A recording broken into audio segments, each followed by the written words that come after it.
అల్లరితో కూడిన ఆటపాటలు మొదలైనవి. వీటిని గూర్చి నేను మునుపు చెప్పిన ప్రకారము ఇట్టి వాటిని చేయువారు దేవుని రాజ్యమును స్వతంత్రించుకున్నదని మీతో స్పష్టముగా చెప్పుచున్నాను. అయితే ఆత్మఫలమేమనగా ప్రేమ, సంతోషము, సమాధానము, దీర్ఘశాంతము, దయాళుత్వము, మంచితనము, విశ్వాసము, సాత్వికము, ఆశానిగ్రహము. ఇట్టి వాటికి విరోధమైన నియమమేదియూ లేదు. క్రీస్తు యేసు సంబంధులు శరీరమును దాని ఇష్టలతోనూ దురాశలతోనూ సిలువ వేసి ఉన్నారు. ప్రార్థన చేసుకుందాం.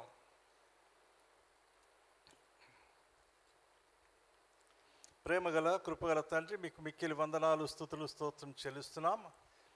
ఈ సమయంలో ఈ రీతిగా నీ సన్నిధానంలో మేము చేరి మీ మాటలు ధ్యానం చేసుకుంటుండగా సహాయం దయచేయండి. మీ దాసుని మీ సెలవు చాటున మరుగుపరచండి, మీరు బయలుపరచుకోండి, మీరు మాతో మాట్లాడండి. మా హృదయాలకు జీవితాలకు అవసరమైనటువంటి మీ సందేశం దయచేయండి. నీ కృపగల చేతుల వైపు చూస్తూ మీ సహాయం కొరకు వేడుకుంటూ మీరు మాతో మాట్లాడవలసిగా యేసు నామములో ప్రార్థించి వేడుకొంచున్నాము తండ్రి, ఆమేన్. గత కొన్ని వారాలుగా మరి ఫలింపును గురించి ధ్యానం చేస్తూ దానిలో దేవుని యొక్క వాక్యాన్ని గురించి మనం ధ్యానం చేశాం. మరి ఈ సమయంలో మరికొన్ని విషయాలు దేవుని యొక్క వాక్యం నుండి ధ్యానం చేద్దాం. ఈ యొక్క గలతీయులకు రాసిన పత్రికలో 5వ అధ్యాయంలో మరి 16 నుండి 24 వరకు 16 నుండి 24 వరకు వ్రాయబడిన ఈ యొక్క మాటల్లో సహజంగా మనం 22వ వచనం చూసుకుంటాం. అయితే ఆత్మఫలం ఏమనగా అనే మాటలు మంచిదే, కానీ దాని పైగా మరి ఒక మాట కూడా రాశాడు. అదేంటంటే శరీర కార్యములు, లేకపోతే ఇక్కడ శరీర కార్యములు స్పష్టమై ఉన్నవి అంటూ రాశాడు. 2 విషయాలు రాశాడు.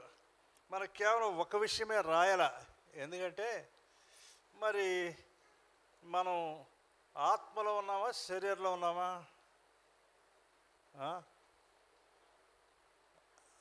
అంటే మీరు ఆత్మలా లేకపోతే శరీరంలో ఉన్నవారా? శరీరంలో ఉన్నవారే. కాబట్టి శరీరంలో ఉన్నాం కాబట్టి శరీర సంబంధమైన విషయాల గురించి రాస్తున్నాడు. అయితే ఆత్మ ఫలమేమనగా అని కూడా రాస్తున్నాడు. ఎందుకంటే ఒక దేవుని బిడ్డ యేసు ప్రభువుని నమ్ముకున్న తర్వాత ప్రభు మన హృదయంలోకి వస్తాడు, బాగానే ఉంది. దేవుని యొక్క ఆత్మ మనలోకి వస్తాడు, బాగానే ఉంది. అయితే జరిగేది ఏంటంటే మరి శరీరంలో కూడా ఉన్నాం కాబట్టి మనకి ఇంకా శరీర సంబంధమైన కోరికలు ఉంటాయి. మన శరీరంలో శరీర సంబంధమైన కోరికలు ఉంటాయి, వాటిని తప్పించుకోలేము. మనకిప్పుడు ఒకవైపు శరీరము, ఇంకొక వైపు ఆత్మ. ఇక్కడే రాస్తాడు ఏమన్నంటే శరీరము ఆత్మకును, ఆత్మ శరీరమునకును విరోధముగా అపేక్షించును. కాబట్టి ఒక దేవుని బిడ్డ జీవితంలో 2 ఉంటాయి. అసలు దేవుని బిడ్డ కాకపోతే ఒకటే ఉంటుందిలేండి, శరీర కార్యాలు. వాడికి ఆత్మతో సంబంధం లేదు, హృదయం పెద్దగా గద్దించదు పాపం చేసే విషయంలో. కానీ ఆత్మ సంబంధమైన వ్యక్తికి 2 ఉంటాయి. కాబట్టి నిత్యము ఒక పోరాటం ఉంటుంది. క్రైస్తవ జీవితం అంటేనే ఒక పోరాటం. ఎవరితో పోరాటం? చెప్పండి, ఎవరితో పోరాడతారు మీరు? సైతాన్తో, అపవాది అంటావా? కాదు, నీతో నువ్వే పోరాడకాలి. నీతో నీవే పోరాడేదే క్రైస్తవ జీవితం.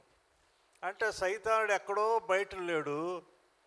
సైతానుడు దేన్ని ఆధారం చేసుకొని మనతో పోరాడతాడంటే మన శరీరాన్ని ఆధారం చేసుకొని. కాబట్టి మొదటి శత్రువు ఎవరు? మన శరీరం. తప్పదేక ఆ శరీరంలో ఉన్నంతకాలం మన శరీరమే మనకు పోరాటం. శరీరంతోనే మనం పోరాడుతూ ఉండాలి, అంతే. ఇది క్రైస్తవ జీవితం. క్రైస్తవ జీవితం అంటేనే శరీరంతో పోరాడుతూ ఉండే జీవితం.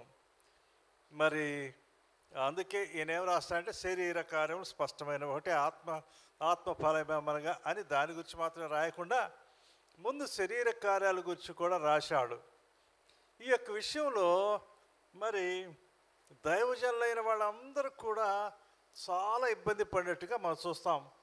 బైబిల్లో చూడండి, రోమీయులకు రాసిన పత్రిక 8వ అధ్యాయంలో, రోమా 8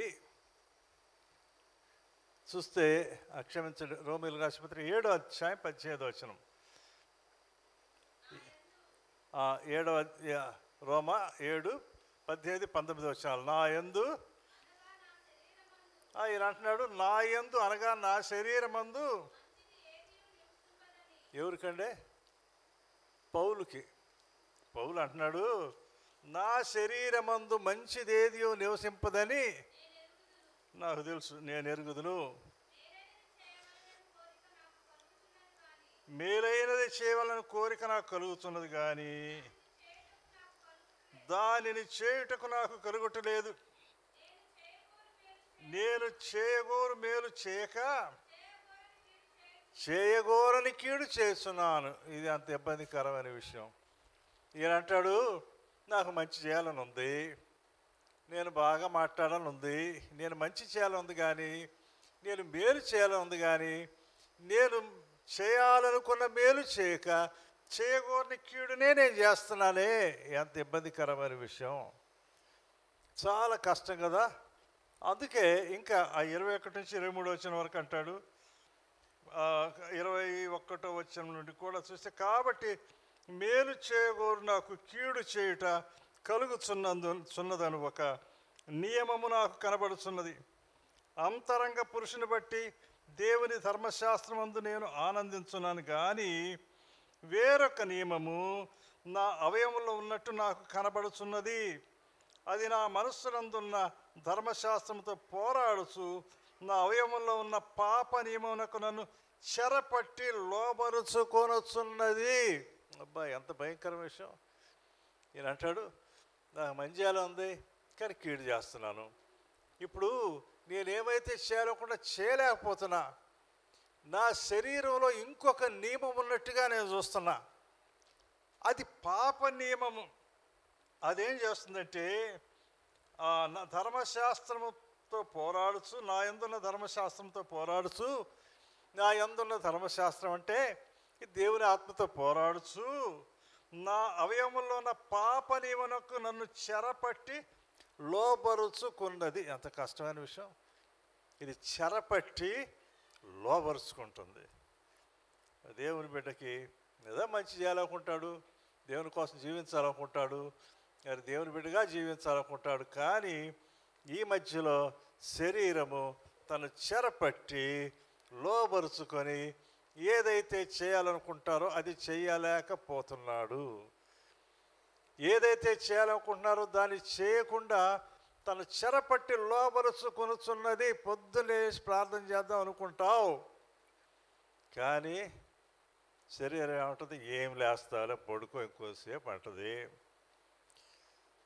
ఇంకొంచెం సేపు నిద్రపోవచ్చునే అనుకుంటుంది, కొద్దిసేపు అట్లా నిద్రపోయేసరికి లే పని ఉంది అంటుంది.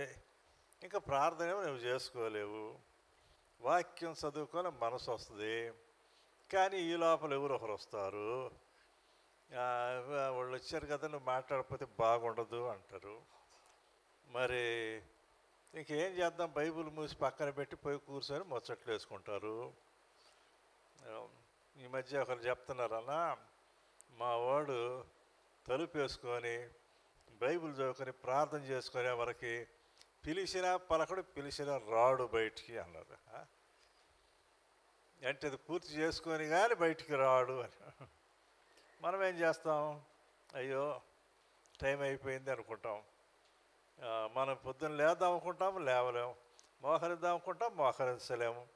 ఏమవుతుందంటే శరీరము మనల్ని చాలా ఇబ్బంది పెడుతుంది. ఈ ఇబ్బంది ఎంతవరకు వస్తుందో తెలుసా? చూడండి, కొరింథీయులకు రాసిన మొదటి పత్రికలో 9వ అధ్యాయంలో 27వ వచనంలో, కొరింథీయులకు రాసిన మొదటి పత్రిక 9వ అధ్యాయం 27వ వచనంలో, గాలిని కొట్టినట్టు నేను పోట్లాడలేదు. కానీ ఒకవేళ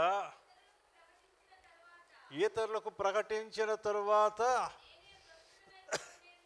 నేనే భ్రష్టుడనైపోదునేమో అని నా శరీరమును నలగగొట్టి, శరీరమును నలగొట్టి దానిని లోబరుచుకొంచున్నాను. నలగొట్టడం అంటే ఈ రోజుల్లో మరి అదేది రోలు రోకలు లేవు కదా, అంత మన గ్రైండర్లు వచ్చినాయి కాబట్టి రోళ్ళు రోకలు మర్చిపోయారు మన వాళ్ళంతా. ఆ రోళ్ళు రోకలు ఉండేటప్పుడు ఏం చేస్తారంటే ధాన్యాన్ని దంచుతూ ఉంటారు, కింద ఒకళ్ళు అటు ఇట్లా అంటూ ఉంటారు. మధ్యలో ఎప్పుడైనా ఏరు పడింది అనుకోండి, ఎట్టుంటుంది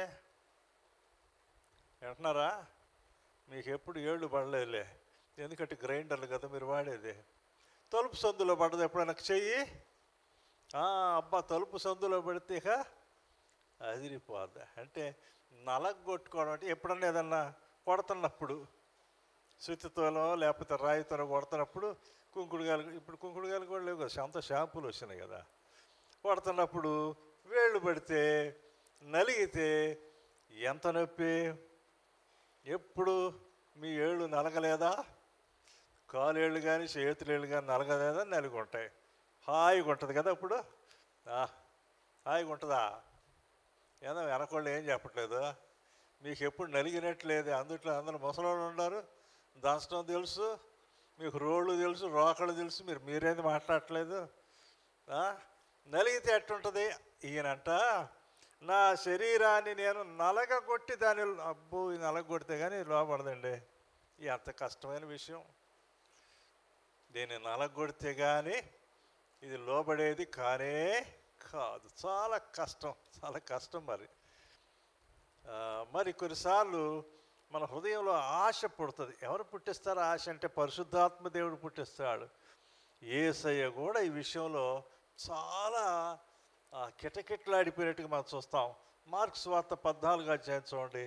మార్క్స్ వార్త 14వ అధ్యాయం 36 వచనం చూడండి.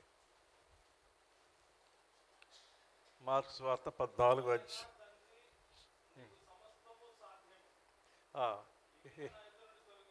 యేసయ్య ప్రార్థన చేస్తూ ఉన్నాడు. మార్క్స్ వార్త 14:36లో, నాయనా తండ్రి నీకు సమస్తము సాధ్యం, ఈ గిన్నె నా యొద్ద నుండి తొలగించుము, అయినను నా ఇష్ట ప్రకారము కాదు నీ చిత్త ప్రకారమే కాని మనను. మరలా ఆయన వచ్చి ఆ 38వ వచనం కూడా చూడండి. మీరు శోధనలో ప్రవేశించకున్నట్లు మెలకుగా ఉండి ప్రార్థన చేయడి, ఆత్మసిద్ధమే కానీ శరీరము బలహీనం. ఈయన అసలు వచ్చింది, యేసుప్రభు వచ్చిందే తన ప్రాణం పెట్టడానికి, తన రక్తం కార్చడానికి, శిలువ మరణం పొందడానికి. ఆయన ఆ శిలువ మరణం పొందక మునుపు ఆయన తండ్రి దగ్గర వేడుకుంటున్న విషయం ఏంటంటే, తండ్రి మరి నీకు సమస్తము సాధ్యము, ఈ గిన్నె నా యొద్ద నుండి తొలగించుము, అయినను నా ఇష్ట ప్రకారము కాదు నీ చిత్త ప్రకారమే. చివరికి తన యొక్క శరీర బలహీనత ఎంత దూరం తీసుకొచ్చిందంటే ఆయనకి, తండ్రి నీ చిత్తమైతే ఈ గిన్నె నా దగ్గర నుండి తొలగించు. అసలు వచ్చింది అందుకు. అంటే తన శరీరం తన ఎంత బలహీనపరిచిందంటే, అయినను వెంటనే నా యొక్క చిత్తం, నా ఇష్టం కాదు నీ చిత్తమే అని అంటున్నాడు. ఆత్మ సిద్ధమే కానీ శరీరము బలహీనం. ఆత్మ సిద్ధమే కానీ నా శరీరం చాలా బలహీనంగా ఉంది. తట్టుకోగలనా అని అనిపిస్తుంది, దీన్ని ఎదుర్కోగలనా అని అనిపిస్తుంది నా శరీరం. శరీరాన్ని ఆధారం చేసుకొని సాతానుడు చివరి వరకు యేసు ప్రభు వారిని శోధించేట్లుగా మనం చూస్తాం. ఆ గెత్సెమనే వనంలో కూడా ప్రభు నోటి నుండి నీ చిత్తమైతే దీన్ని తొలగించు, అక్కడికి పోవడం వాడికి ఇష్టంలే. ఆయన సిలువ ఎక్కడం వాడికి ఎంత మాత్రం కూడా ఇష్టం లేదు. అందుకే వాడు అక్కడి నుండి దూరం చేయాలనే ప్రయత్నం చేస్తున్నాడు. కానీ వెంటనే ప్రభు అన్నాడు, అయినను నా ఇష్టం కాదు, నీ చిత్తమే సిద్ధించునుగాక. కాబట్టి యేసు ప్రభు వారు కూడా ఆ రీతిగా భయంకరమైన శోధన ఎదుర్కొన్నట్టు చూస్తాం. కాబట్టి శరీరంలో ఉండే శోధన ఎంత గొప్పదో, ఎంత భయంకరమైందో యేసయ్య కూడా బాగా తెలుసు. ఆయన బాగా తెలుసు. దేవుని కుమారుడు నరుడు ఈ లోకానికి వచ్చినప్పుడు, ఆయన శరీరం దాల్చినప్పుడు శరీరంలో ఉండే ఇబ్బంది ఏమిటో, ఆయన పాప శరీర ఆకారంతో వచ్చాడు. పాపం లేనివాడు, అయితే పాప శరీర ఆకారం ఉన్నాడు. కాబట్టి ఆ శరీరం యొక్క ఆ శరీరం ఎంత ఇబ్బంది పెడుతుందో, ఎంత కష్టపెడుతుందో యేసయ్యకు బాగా తెలుసు. అందుకే యేసుప్రభు నిద్రపోయారు. ఆయన కూడా ఆకలి అయింది. ఎందుకు ఆకలి అయింది? ఆయన శరీరంలో ఉన్నాడు కదా. ఎందుకు నిద్రపోయాడు? మరి ఆయన శరీరంలో ఉన్నాడు కదా, కానీ పాపం లేకుండా ఉన్నాడు. కాబట్టి మరి మనమేమో పాపపు ఇష్టమైన శరీరంలో ఉన్నాం, కానీ శరీరంలో ఉన్నాం. ఈ శరీరం యొక్క ఆ యొక్క పోరాటం ఎంత భయంకరమైందో యేసయ్యకు బాగా తెలుసు. అందుకే మార్కు సువార్తలో 14వ అధ్యాయంలో చూస్తే, లూకా సువార్త 22వ అధ్యాయంలో చూస్తే, లూకా 22:42-43 వచనాలు చూడండి. తండ్రి, ఈ గిన్నె నా ఎదురు నుండి తొలగించుటకు నీ చిత్తమైతే తొలగించుము, అయినను నా ఇష్టము కాదు, నీ చిత్తమే సిద్ధించునుగాకని ప్రార్థించను. అప్పుడు పరలోకము నుండి ఒక దూత ఆయనకు కనపడి ఆయనను బలపరచను. ఎవరు బలపరిచారు? ప్రభువుని కూడా బలపరచవలసిన ఒక అవసరత వచ్చింది ఈ లోకంలో ఉన్నప్పుడు. పరలోకము నుండి ఒక దూత ఆయన కనపడి ఆయనను బలపరచను. నాకు అనిపించే, ప్రభువా, నీకే దేవదూతలు వచ్చి నిన్ను బలపరచవలసిన అవసరం వస్తే ఇంకా మాకేముంది? అసలు మనుషులం కదా. మనల్ని ఎవరు బలపరచాలి, ఎంతగా బలపరచాలి. కాబట్టి దేవుడు మన యొక్క జీవితంలో మనం ఫలించాలని కోరుతున్నాడు. కానీ మనం శరీరంలో ఉన్నాం కాబట్టి శరీర సంబంధ విషయాల గురించి కూడా ఈ భాగంలో వ్రాస్తూ ఉన్నాడు. సరే, మనల్ని బలపరచడానికి, దీన్ని జయించడానికి, దేవుళ్ళు ముందుకు సాగిపోవడం. ఇంకో విషయం చెప్తాను. మరి ఈయన ఇందాక మనం చూసాం కదా, కొరింథీయులకు రాసిన 1వ పత్రికలో 9వ అధ్యాయంలో 27వ వచనంలో ఆయన ఏమన్నాడు? అపోస్తలుడైన పౌలు, ఒకవేళ అందరికీ ప్రకటించిన తరువాత నేనే భ్రష్టుడిని అయిపోదు. ఎప్పుడు? అందరికీ ప్రకటించిన తర్వాత, అంటే చివరిలో అంతా అయిపోయిన తర్వాత, తన సేవ అంతా అయిపోయిన తర్వాత అప్పుడు ఒకవేళ భ్రష్టుని అవుతానేమో. అంటే ఎప్పటిదాకా ఈ స్ట్రగుల్, లేకపోతే ఈ పోరాటం ఎప్పటిదాకా ఉంటుంది? జీవితాంతం వరకు ఉంటుందండి. మనం చచ్చిపోయేదాకా, ఈ శరీరం నుంచి మనం బయటపడేదాకా ఈ పోరాటం ఉంటూనే ఉంటుంది. ఎక్కడ దాకా ఉంటుందంటే చివరి వరకు ఉంటుంది. చివరి వరకు మనం యేసు ప్రభువుని నమ్ముకున్నప్పటి నుండి చనిపోయే వరకు ఈ పోరాటంలో ముందుకు పోతూనే ఉంటాం. అప్పటిదాకా ఈ శరీరాన్ని ఆస్పదం చేసుకొని సైతానుడు మనల్ని బలహీనపరచడానికి ప్రయత్నం చేస్తూనే ఉంటాడనమాట, ప్రయత్నం చేస్తుంటాడు. కాబట్టి అపోస్తలుడైన పౌలు అంటాడు, నేను గలతీయులకు రాసిన పత్రికలోని, ఇందాక పత్రికలో 2వ అధ్యాయం 20వ వచనంలో, నేను క్రీస్తుతో కూడా సిలువ వేయబడి ఉన్నాను అంటాడు. నేను క్రీస్తుతో కూడా సిలువ వేయబడి ఉన్నాను. ఏం వేయబడి ఉన్నా అంట? మనం ఏం చేయాలంట? సిలువ వేయబడాలి. అది ఆయన ఉద్దేశం. నేను క్రీస్తుతో కూడా సిలువ వేయబడి ఉన్నాను అని ఆ గలతీ 2:20లో అంటాడనమాట. గలతీ 2:20లో, నేను క్రీస్తుతో కూడా సిలువ వేయబడి ఉన్నాను, ఇకను జీవించువాడు నేను కాను, క్రీస్తే నా యందు జీవించున్నాడు. కాబట్టి ఆయన చూపిన ఒక మార్గం ఏంటంటే, మనం ఏం చేయబడాలి? సిలువ ఏడా ఎక్కడ సిలువ వేయబడతారు మీరు? మళ్ళీ గొల్గొతా దగ్గరికి పోయి కలవరి సిలువలో సీఎల్లో కొట్టించుకొని ఆడ సిలువ వేయబడతావా? ఎక్కడ సిలువ వేయబడాలా? యేసు ప్రభువు ఒక మాట అన్నారు, బహుశా లూకాసు వార్తలో ఆ యొక్క మాట ఉంటుంది. లూకాసు వార్త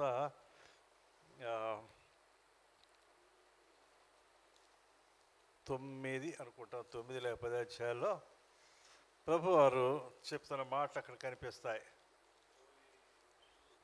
9:23 మరియు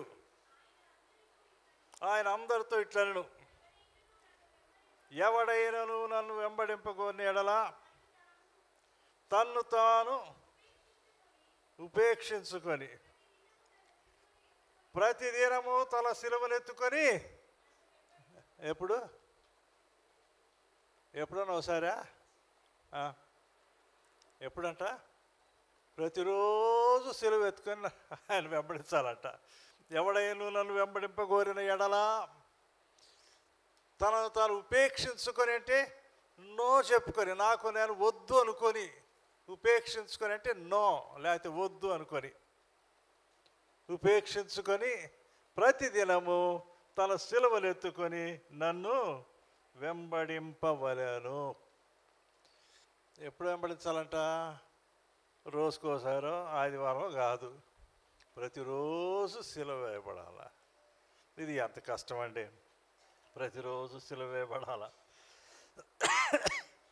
మనం సిలువ వేయబడ్డానికి చాలా కష్టమైన విషయం ఏంటంటే శరీరం దానికి సహకరించదు.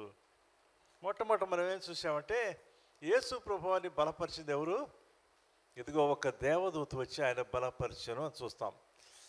మనల్ని బలపరచడానికి కొంతమంది లోకంలో ఉన్నారు. దేవుడు కొన్ని ఇచ్చాడు మనకి. ఒకటి ఏంటంటే ప్రభు వారిని దేవదూత బలపరిస్తే హెబ్రీ 1:14 చూడండి. హెబ్రీ 1:14.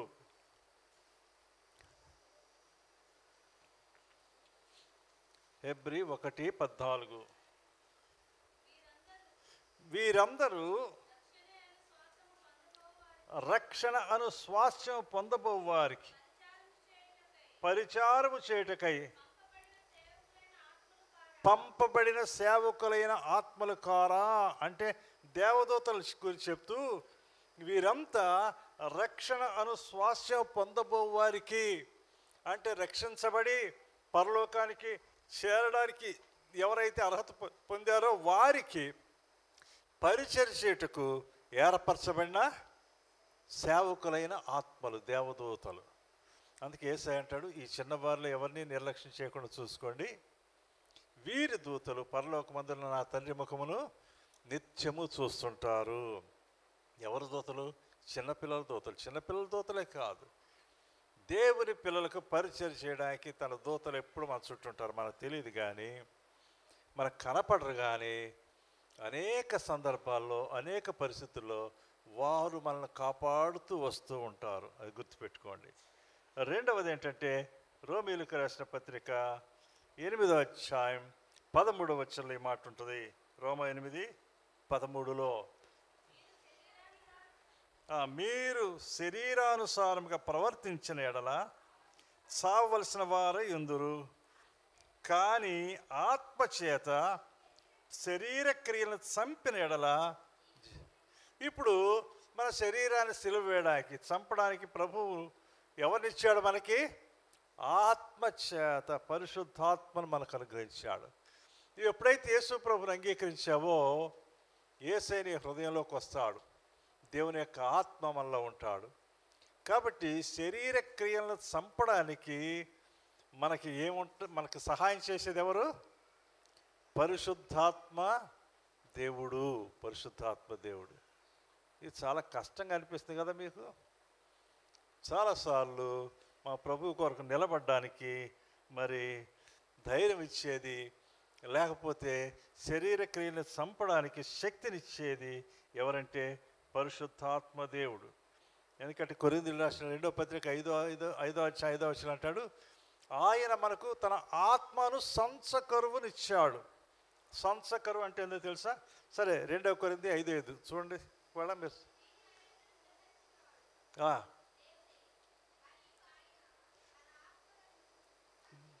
మరియు ఆయన తన ఆత్మను సంసకరువును మనకు అనుగ్రహించి ఉన్నాడు. సంసకరువు అంటే తెలుసా మీకు? అడ్వాన్స్ చేయడం. సంస్కారం అంటే ఏంది? భయానా అంటారు, లేకపోతే అడ్వాన్స్. ఎవరైనా కొన్నప్పుడు, ఏదైనా కొన్నప్పుడు, స్థలం కొన్నారనుకోండి, ముందు ఏమిస్తారు? అడ్వాన్స్ ఇచ్చేస్తారు, భయానా ఇస్తారు. 1,00,000 రూపాయలు బేరం చేసావు, ఇదిగో 10,000 అడ్వాన్స్ ఇస్తున్నా. నువ్వు అడ్వాన్స్ ఇస్తే ఎప్పుడు కూడా ఎవరికి అమ్మడానికి వీలు లేదు. ఆ యొక్క హద్దు పెట్టే వరకు, గడువు తీరే వరకు కూడా ఎవరికి అమ్మడానికి వీళ్ళ. ఎంత కాలానికి నేను దీన్ని కొంటాను, ఇదిగో అడ్వాన్స్ నీకు ఇస్తున్నాను ఎంత. కాబట్టి దేవుడు యేసు ప్రభు పరిశుద్ధాత్మ మనకు సంసకరువుగా అనుగ్రహించాడు. దేనికి? పరలోకానికి వెళ్ళడానికి, ఆయన యొక్క దేవుని యొక్క దీవెనలు పొందడానికి, ఇక ఈ వ్యక్తి నా వ్యక్తి అని చెప్పడానికి. తాను కొన్నాను, వాక్యం ఉంటుంది. మరి అపోస్తల కార్యగ్రంథంలో 20 అధ్యాయాలు అంటాడు, దేవుడు తన స్వరక్తం ఇచ్చి సంపాదించిన సంఘం అంటాడు. దేవుడు తన స్వరక్తం ఇచ్చి సంపాదించిన సంఘం. మనకి దేవుడు పరిశుద్ధాత్మను అడ్వాన్స్గా ఇచ్చేశాడు, లేకపోతే భయానగా ఇచ్చేశాడు. ఎప్పుడైతే నువ్వు ప్రభుని హృదయంలో చేర్చుకుంటావో, పరిశుద్ధాత్మ ఇచ్చి ఈ యొక్క వ్యక్తి ఇక్కడ నుండి నా బిడ్డ, అలా తప్పించడానికి ప్రయత్నం చేస్తుంటాడు సైతాను. కాబట్టి మొట్టమొదట మన సహాయం చేయడానికి ప్రభు మనకి ఇచ్చేది ఏంటంటే తన యొక్క ఆత్మను మనకు అనుగ్రహించాడు. ఆ తర్వాత కొరింథీయులకు రాసిన మొదటి పత్రిక 10వ అధ్యాయం 13వ వచనం చూడండి. కొరింథీయులకు రాసిన మొదటి పత్రిక 10వ అధ్యాయం 13వ వచనం. వారికి సంభవించి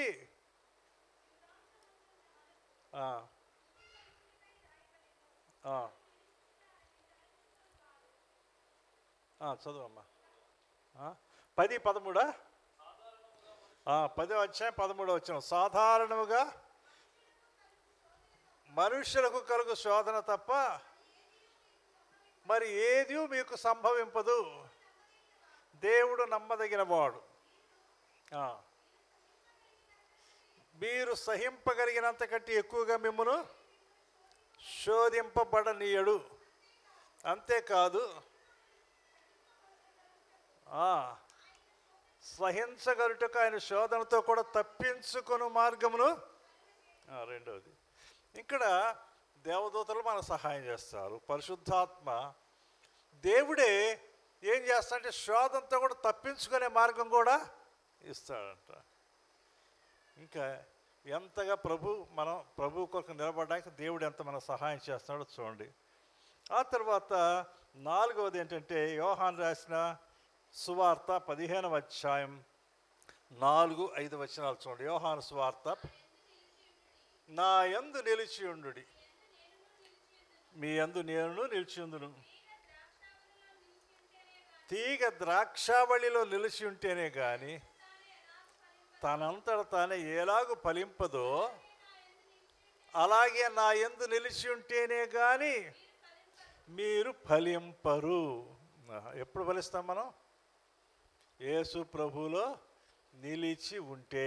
అంటే 7వ వచనంలో ఉంది, దాని అర్థం ఏంటో 7వ వచనం చూడండి.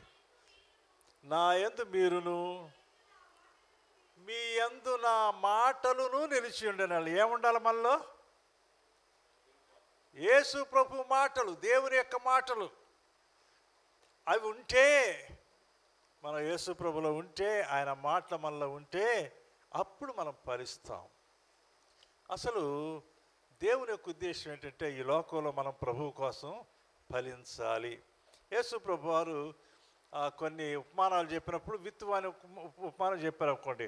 విత్తువాని ఉపమానం గురించి చెప్పినప్పుడు చివరిలో ఏమంటారంటే, మరి కొన్ని మంచి నేల పడ్డాయి, అవి 30 అంతలుగాను 60 అంతలుగాను 100 అంతలుగాను ఫలించాడు. అంటే దేనికోసం విత్తేది? ఫలించడానికి కోసమే. చెట్లు వేసేది దేనికోసం? ఫలించడం కోసమే చెట్లు వేస్తాం. మరి ఫలింపు కావాలని, లేకపోతే ఓ పండ్ల చెట్టు వేసామంటే అది ఫలించాలని యేసు ప్రభు వారు మరి ఒక ఉపమానం చెప్పారు స్థలంలో.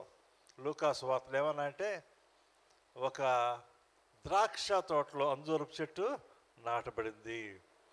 ఆ తర్వాత అది కాపు కాసే రోజులు వచ్చినప్పుడు దాని యొక్క యజమానుడు వచ్చి చూస్తున్నాడు, ఏదైనా ఫలం ఫలిస్తుందేమో అని. ఏం కనపడలా. ఆయన అంటాడు, నేను 3 సంవత్సరాల నుండి ఈ చెట్టున ఫలం ఫలిస్తుందేమో చూడడానికి వచ్చాను, కానీ ఇది ఫలించడం లేదు. దీని వలన ఈ భూమి ఏల నష్టపోవాలను, కాబట్టి దీన్ని నరికించి వేయము అన్నాడు. అంటే ఫలించని ప్రతి చెట్టు ఏం చేయబడుతుంది? నరకబడి అగ్నిలో వేయబడుతుంది. నువ్వు ఫలించకపోతే నీ గతి కూడా అంతే, గుర్తుపెట్టుకో. నువ్వు ప్రభువు కోసం, ప్రభువు నమ్ముకున్నావని సంకలు కొట్టుకోవడం కాదు. ప్రభువు కోసం నువ్వు ఫలించకపోతే నరకబడి అగ్నిలో వేయబట్టమే. కాబట్టి మనం జాగ్రత్తగా ఉండాలి. ఎట్టబ్బా ఫలించేది? మరి దేవుడు మన జీవితంలో ఫలింపు కావాలని కోరుతున్నాడు. మరి పరమగీతం గ్రంథంలో ఏముంటుందంటే 4వ అధ్యాయంలో ఆ యొక్క సంఘం షూలమతి అంటది, నా ప్రియుడు తన ఉద్యానవనమునకు వెంచేనుగాక, తనకిష్టమైన ఫలము ఫలించునుగాక అంటాడు. ఓసారి డాక్టర్ అబ్దుల్ హక్ అని డాక్టర్ బిల్లీ గ్రహాం గారి ఆ టీంలో ఆయన ఒక మంచి దైవజనుడు, మంచి స్పీకర్, ఆయన మంచి వర్తమానికుడు. నేను మద్రాసులో చదువుకుంటున్న దినాల్లో అక్కడ ఇమ్మాన్యుయల్ మెథడిస్ట్ చర్చ్ అని ఉంది. సాయంకాలం ఇంగ్లీష్ ఆరాధన జరుగుతుంది అక్కడ. నేను ఒకరోజు ఎప్పుడు సహజంగా వెళ్ళను, కానీ ఎందుకంటే ఉదయం నేను అక్కడ నుండి బ్యాప్టిస్ట్ చర్చ్కి వెళ్తాను.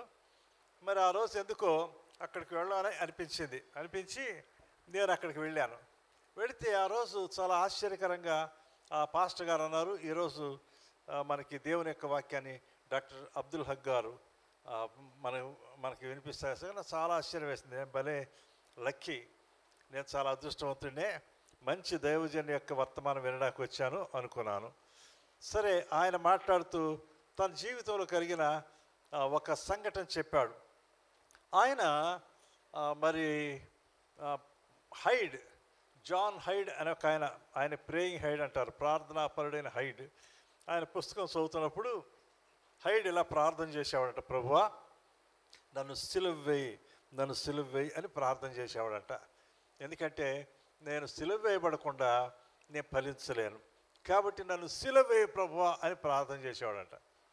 అలా ఆయన ప్రార్థన చేస్తున్నాడే, ఈయన కూడా ఆ ప్రార్థన మొదలుపెట్టాడు, ప్రభువా నన్ను ప్రతిరోజు సిలువ వేయి ప్రభువా, నన్ను ప్రతిరోజు సిలువ వేయి ప్రభువా అని ప్రార్థన చేస్తూ ఉన్నాడు.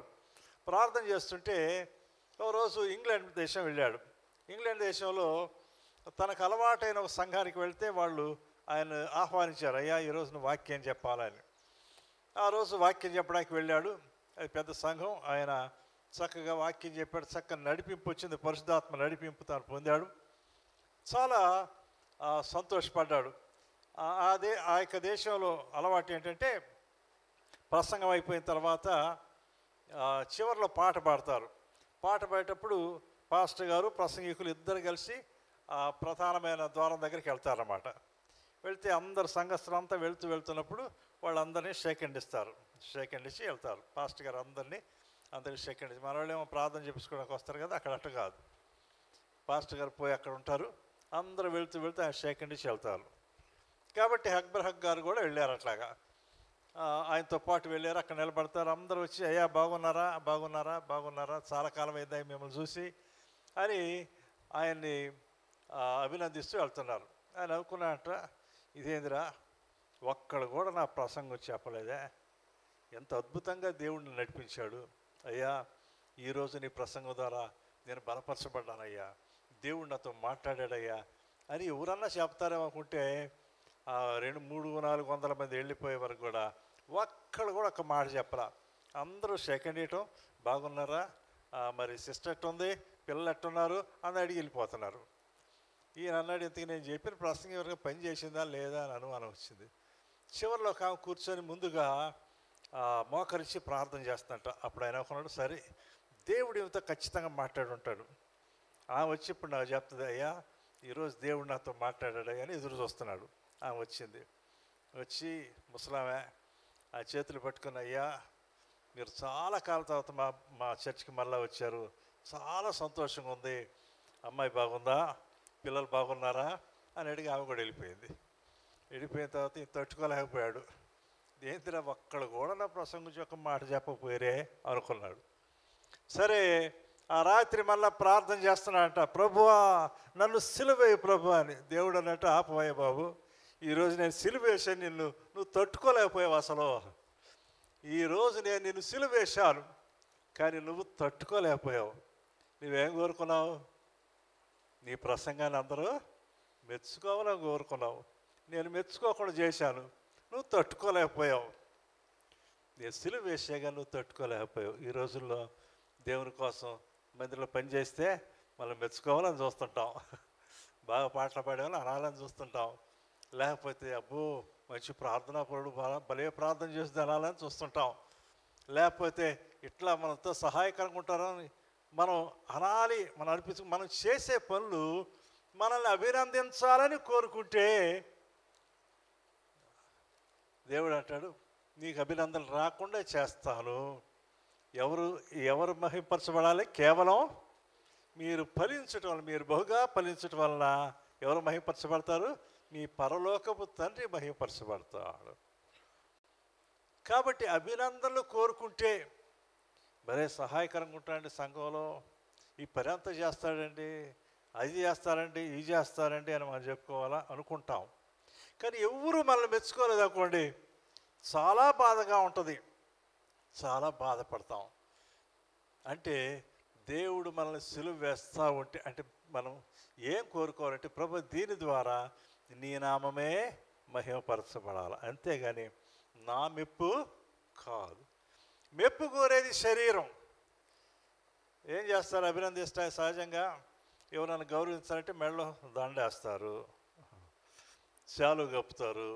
ఇవన్నీ మెప్పులు. లోకంలో చెప్పుకోవాలి, మన గురించి చెప్తారు, మన గురించి మాట్లాడతారు. ఇది చాలా గొప్పగా ఉంటుంది, మనకి చాలా తృప్తిగా ఉంటుంది. ఇవి మనల్ని మన హృదయంలో మన గురించి మనం ఉబ్బిపోయేటట్టుగా చేస్తుంది అన్నమాట. అది సిలువ వేయబడాలి. దేవుడు అంటాడు, నిన్ను ఎవరైనా మెచ్చుకుంటే నువ్వు సిలువ వేయబడేటట్టుగా ఉండాలి. అది ఆ యొక్క మెప్పు నువ్వు కోరుకోకూడదు నీ జీవితంలో. దేవుని నామమే మహింపరచబడాలి. మరి ఇంకోటి ఏంటంటే, ఎవరన్నా మన గురించి చెడ్డగా మాట్లాడుతున్నారు అనుకోండి, లేకపోతే ఏమన్నా అన్నారు అనుకోండి, మనం ఏమంటాం చెప్పండి? మీరేం చేస్తారు? మీరేం చేస్తారమ్మా? మిమ్మల్ని ఎవరో ఏదో అన్నారని తెలిసింది, అప్పుడు మీరేం చేస్తారు? అబ్బో శీలుస్తాను, కోస్తాను, అది చేస్తాను, ఇది చేస్తాను. ఈ మాటలు నేను చిన్న చిన్న మాటలు చెప్పానండి, ఇంకా ఎన్ని మాటలు అంటారన్నమాట.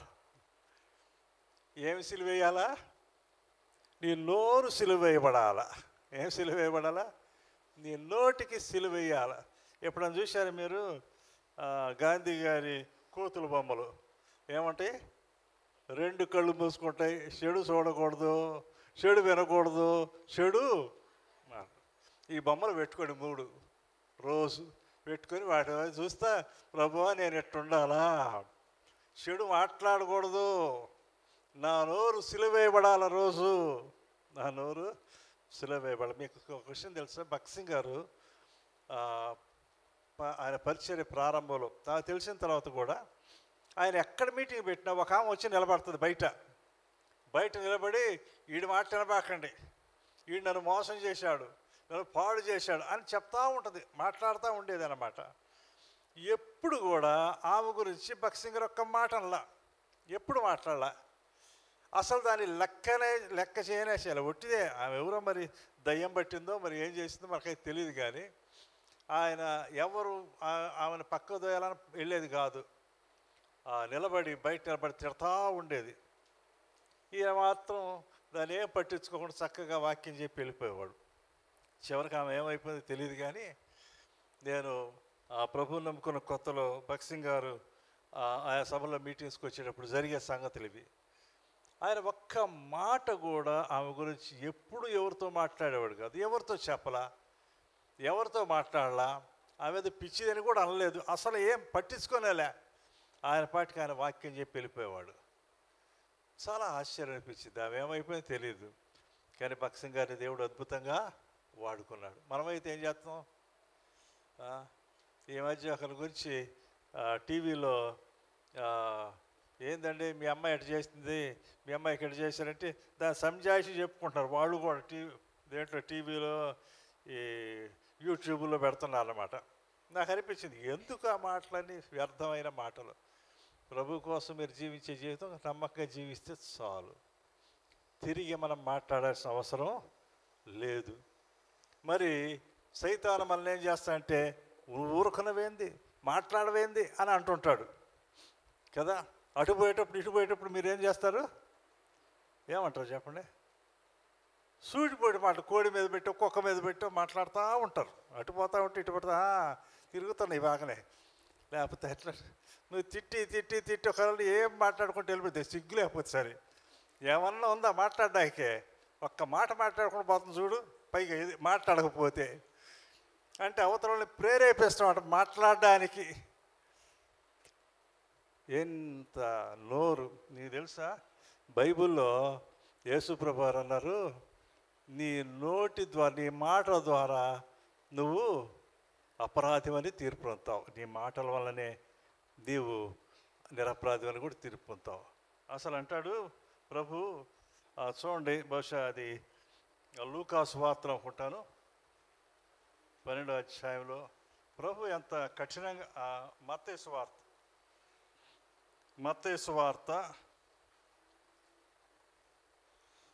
సువార్తలో 12వ అధ్యాయంలో ఏనంటాడు, రాబో యుగమందు అయినను 33వ వచనం, చెట్టు మంచిదని ఎంచి దాని పండును మంచిదే అని ఎంచుడి, లేదా చెడ్డదని ఎంచి దాని పండును చెడ్డదే అని ఎంచుడి. చెట్టు దాని ఫలం వలన తెలియబడును, చెట్టు దాని ఫలం వలన తెలియబడును అని 34వ వచనం అంటాడు. సర్ప సంతానమా, మీరు చెడ్డవారేంటి ఎలాగూ మంచి మాటలు పలకగలరు? అబ్బా, ఎంత ఖచ్చితంగా ప్రభు, నువ్వు చెడ్డడు వెళ్ళి సర్ప సంతానమా, మీరు చెడ్డవారేంటి మంచి మాట ఎట్ట పలుకుతారు మీరు? హృదయమందు నిండి ఉండు దాన్ని బట్టి నోరు మాట్లాడు కదా. సజ్జనుడు తన మంచి ధన్నిధిలో నుండి సద్విషయంలో తెచ్చును, దుర్జనుడు తన చెడ్డ ధన్నిధిలో ఉండి దుర్విషయంలో తెచ్చును. నేను మీతో చెప్పున్నదేమనగా, మనుషుల పలికి వ్యర్థమైన ప్రతి మాటను గురించి విమర్శ దినమందు లెక్క చెప్పవలసి ఉండును. నీ మాటను బట్టి నీతిమంతుడై తీర్పు నందుదువు, నీ మాటను బట్టి అపరాధివని. దేని బట్టి? మనం చేసే పనులు అనుకుంటాం. మన నోరు కూడా మన శరీరం భాగం అన్న విషయం మనం మర్చిపోతాం. మన మాటలే మన తీర్పుకు తీసుకొని వస్తాయన్న విషయం మర్చిపోవద్దు. మరి యాకోబు కూడా 3వ అధ్యాయంలో ఎంత భయంకరంగా నాలుక గురించి మాట్లాడతాడు మీకు తెలుసు. యాకోబు తను రాసిన పత్రికలో 3వ అధ్యాయంలో ఆయన మాట్లాడేటంటే, నాలుక కూడా 3వ అధ్యాయం 5వ వచనం, అలాగుననే నాలుక కూడా చిన్న అవయవమైనను బహుగా అదిరిపడును, ఎంత కొంచెం రిప్పు ఎంత విస్తారమైన అడవిని తగలబెట్టును.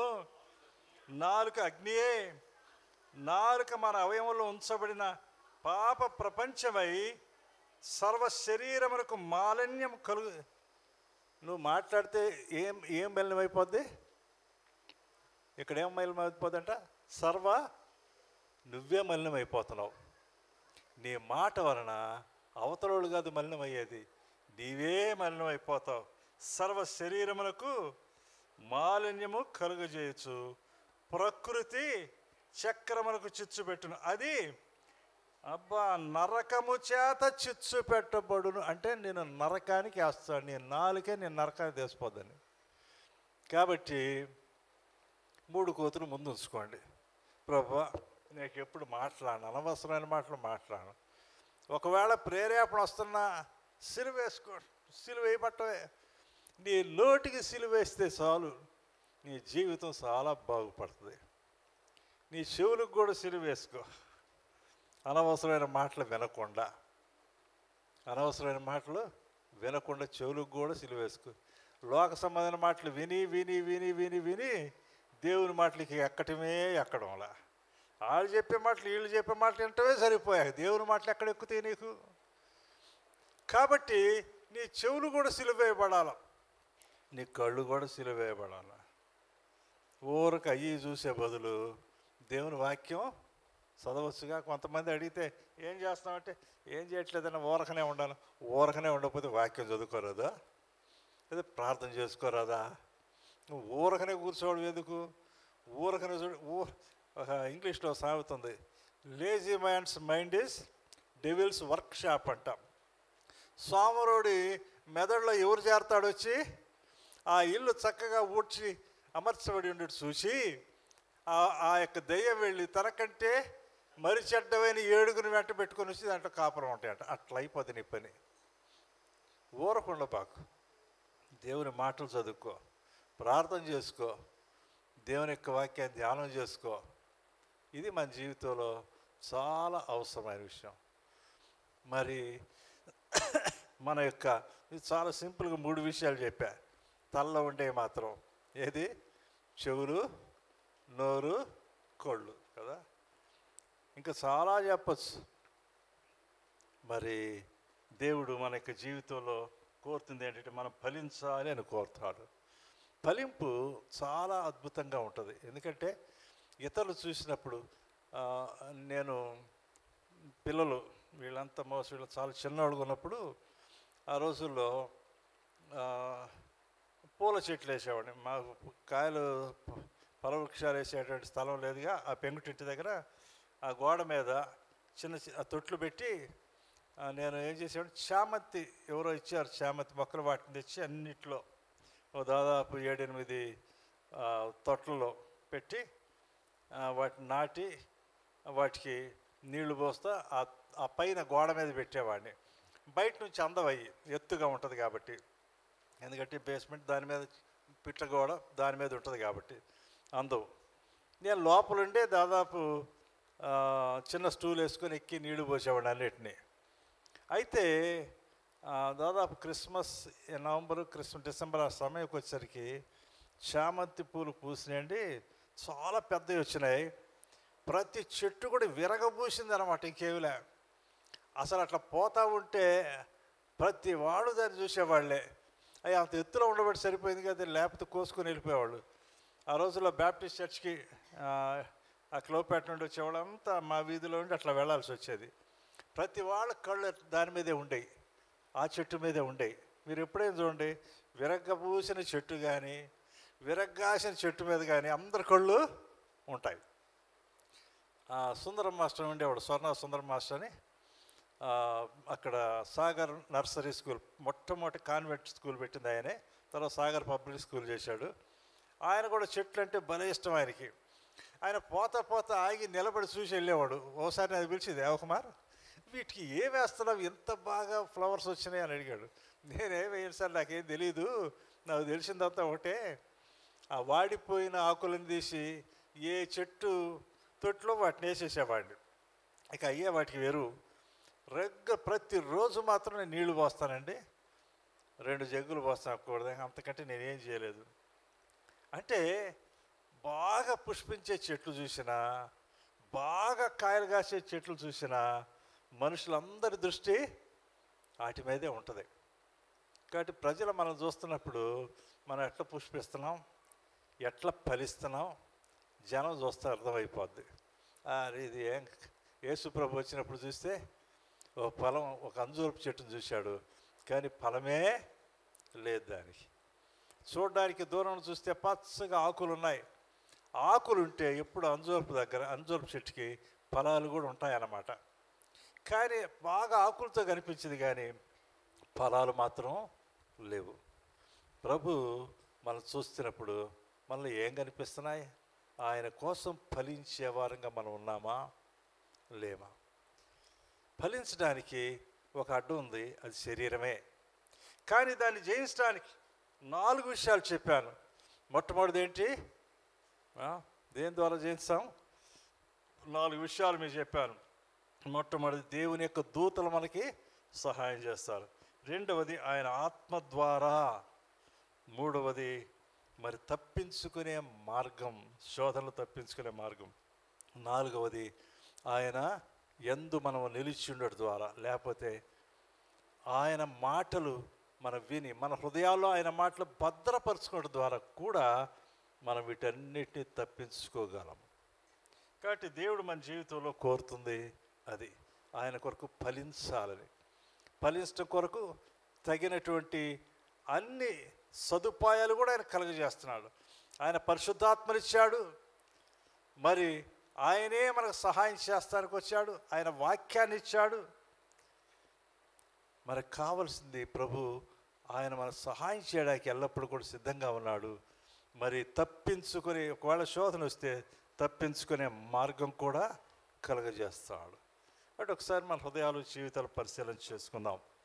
దేవుడు మన జీవితంలో కోరుతూ మనం ఫలించాలని, కానీ మన శరీరం మనల్ని ఎప్పుడు కూడా ఆటంకపరుస్తుంది. అయినప్పటికీ దాన్ని జయించడానికి దేవుడు మనకి మరి చక్కని 4 అద్భుతమైన మార్గాలు కలుగజేసడం మనం చూస్తాం. కాబట్టి మన హృదయాలు జీవితాలు పరిశీలన చేసుకుని, ప్రభువా జయించడానికి మేము కాదు అనడానికి వీల్లేదు. కారణం ఏంటంటే నీవు మాకు నీ యొక్క ఆత్మను అనుగ్రహించావు, నీవే సహాయం చేయడానికి ఇష్టపడుతున్నావు, నీ యొక్క వాక్యాన్ని ఇచ్చావు, నీ దూతలు మాకు కావలిగా ఉంచారు. కనుక మరి మా యొక్క జీవితాంతం వరకు మరి నీవు ఇచ్చిన నీ మీద మేము ఆధారపడి మేము జయించడానికి సహాయం దయచేయి అని ప్రార్థన చేసుకుందాం. ప్రేమగల కృపగల తండ్రి, మీకు మిక్కిలి వందనాలు, స్తుతులు, స్తోత్రం చెల్లిస్తున్నాం. ఈ సమయంలో ఈ రీతిగా నీ పాద సన్నిధిలో మేము చేరి మీ మాటలు ధ్యానం చేసుకోవడానికి ఇచ్చిన సమయాన్ని బట్టి వందనాలు. విత్తబడిన మాటలు మన హృదయాల జీవితాలు ఫలింప చేస్తూ విజ్ఞాపన చేస్తున్నాం. మీ కొరకు ఫలించే వారి గుంటకు సహాయం దయచేయండి. శరీరం ఎంత భయంకరమైందో, ఇదిగో నా తండ్రి, నా ప్రభువా, ఆ యొక్క శరీరాన్ని జయించడం ఎంత కష్టమో నా తండ్రి మీ యొక్క వాక్యం ద్వారా మీరు మాకు బయలుపరిచింది. దాన్ని బట్టి వందనాలు. అయినను ధైర్యం తెచ్చుకోండి అని నీవు సెలవిస్తున్నావు ప్రభువా. నీ యొక్క ఆత్మనే మాకు అనుగ్రహించారు. ఇదిగో నా తండ్రి, నీ యొక్క వాక్యాన్ని మాకు అనుగ్రహించారు, నీ యొక్క దేవదూతలు మాకు అనుగ్రహించారు. ఇదిగో నా తండ్రి, వారి సహాయంతో మేము జయించి మీలో ముందుకు సాగిపోవటం సహాయం దయచేయండి. ఈ మాటలన్నీ మా హృదయంలో జీవితంలో ఫలింప చేసుకు కోరుకుంటూ యేసు నామములో ప్రార్థించి వేడుకుంటున్నాము తండ్రి. ఆమేన్.